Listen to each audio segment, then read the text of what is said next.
कुछ हो ना हो, चाट वाली टिक्की तो बहुत मज़ेदार बनी है। जोरों के चटकारे लेते हुए निक्की की सहेली टीना खूब तारीफ किए जा रही थी। पास में ही खड़ा उसका दोस्त कहता है, ऐसा लगता है टीना आज सारी टिक्की अकेले ही खा जाएगी। अरे पगली जरा इधर तो आओ, देखो तो जरा खोए के लड्डू कितने टेस्टी हैं। खाकर मज़ा आ गया। कल ही दोनों देहरादून से निक्की के घर आए थे। निक्की ने पहले ही कह दिया था, तुम दोनों केवल मेरे फ्रेंड नहीं हो, तुम दोनों तो मेरे भाई बहन हो। इसलिए मेरी शादी में 4 दिन पहले ही आ जाना। कितना सारा काम तुम्हें ही करना है। इसी बीच गुस्सैल आवाज में कोई कहने लगता है, क्या तारीफ किए जा रहे हो इस खाने की? ऐसा लगता है तुम दोनों को कभी खाने को नहीं मिला है, इसलिए इतना घटिया खाने की तारीफ किए जा रहे हो। देखो इस पनीर की सब्जी को, इसमें पनीर कहाँ है? मुझे तो बस पानी ही नजर आ रहा है। मुझे तो शहर के दुर्गा होटल का खाना ही पसंद आता है। तभी दूसरा कहता है, देखो इस मिक्स सब्जी को, आलू के अलावा भी इसमें कुछ है, बस नाम का मिक्स। तभी तीसरा बोलता है, जो दूल्हे के जैसे ही कपड़े पहना था, कोई बात नहीं भाइयों, जैसे तैसे आज खाना खा लेते हैं। सड़ा सड़ाया खाना, कल सुबह ही हम लोग अपने घर का अच्छा खाना खाएंगे। दूल्हे के जैसे कपड़ा पहना इंसान कोई और नहीं था, बल्कि दूल्हा ही था। और उसके साथ के 2 लोग जो खाने की बेइज्जती किए जा रहे थे, वो दूल्हे के छोटे भाई थे। जैसे ही ये बात टीना और उसके दोस्त को पता चलती है, दोनों लोग बहुत दुखी होते हैं और आपस में ही कहते हैं, क्या होगा हमारी निक्की का उस घर में जहाँ इतनी नीची सोच के लोग रहते हैं। हमारी निक्की तो जीते जी मर जाएगी। बहुत सोच विचार के बाद भी दोनों ये निर्णय नहीं ले कि निक्की को सारी सच्चाई बताई जाए या नहीं। आखिर रात को ही शादी की रस्में पूरी हो गईं। रात भर सोचते रहे पर निक्की को बताने की हिम्मत नहीं जुटा पाए। सुबह होते ही शेष कार्य भी पूरे हो गए। सुबह के 9 बजने में कुछ ही मिनट बाकी थे। अब समय आ चुका था निक्की का अपने माता पिता से विदाई लेने का। इसी बीच टीना और उसके दोस्त से रहा नहीं गया। डरते डरते इतनी हिम्मत जुटा ली कि निक्की का हाथ पकड़कर अलग कमरे में ले गए। टीना और उसके दोस्त ने निक्की को सब कुछ बता दिया। पहले ही निक्की को विश्वास नहीं हुआ, पर जब टीना ने अपनी दोस्ती का हवाला दिया तो निक्की मान गई।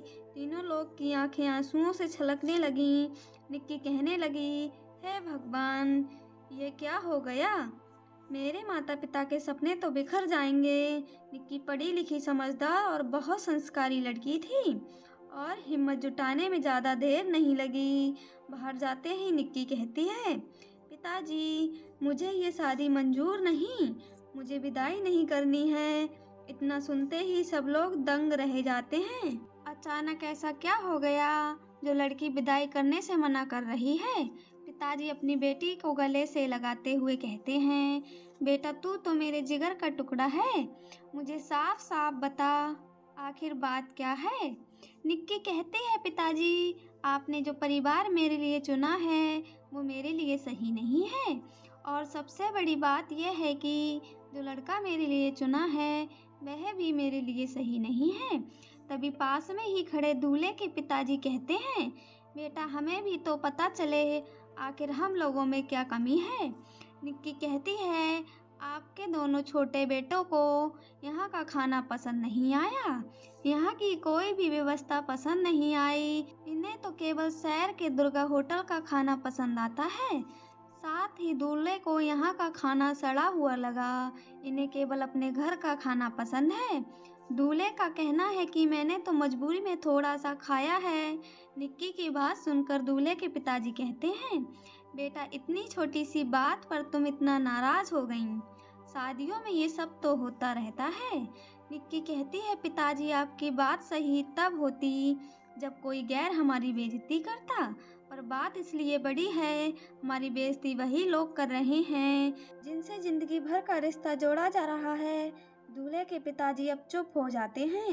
निक्की कहती है, आप क्या जानते हैं उस पिता के बारे में जो पिछले 1 साल से दिन रात जुटा था आज के दिन के लिए कि मेरे नए रिश्तेदारों का सम्मान ठीक से हो सके।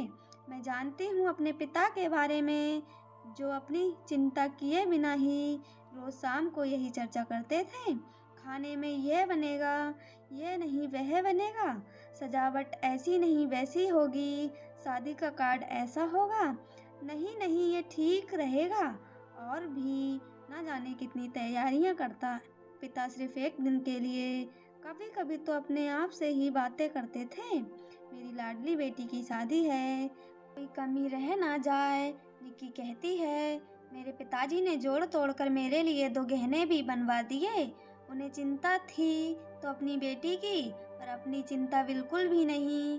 आज भी कमीज के नीचे फटी हुई बनियान पहने हैं, ताकि बेटी की शादी में कोई कमी ना रह जाए। और देखो मेरी माँ को, जो पिछले 1 साल से मेरी शादी की तैयारियों में लगी थी। मुझे तो पता भी नहीं था शादी वाले घर में इतना सारे काम होते हैं। पर मैंने देखा तो अपनी माँ को, जैसे जैसे शादी की तारीख निकट आती गई, मेरी माँ तो स्वयं को भी भूल गई। दिन रात बस यही कहती रही कि अभी बहुत काम बाकी है। करते करते आज का दिन आ गया। देखो मेरी माँ के पैर आज भी नंगे हैं। पिताजी, आज आपके बेटे को यहाँ का कुछ भी पसंद नहीं आया।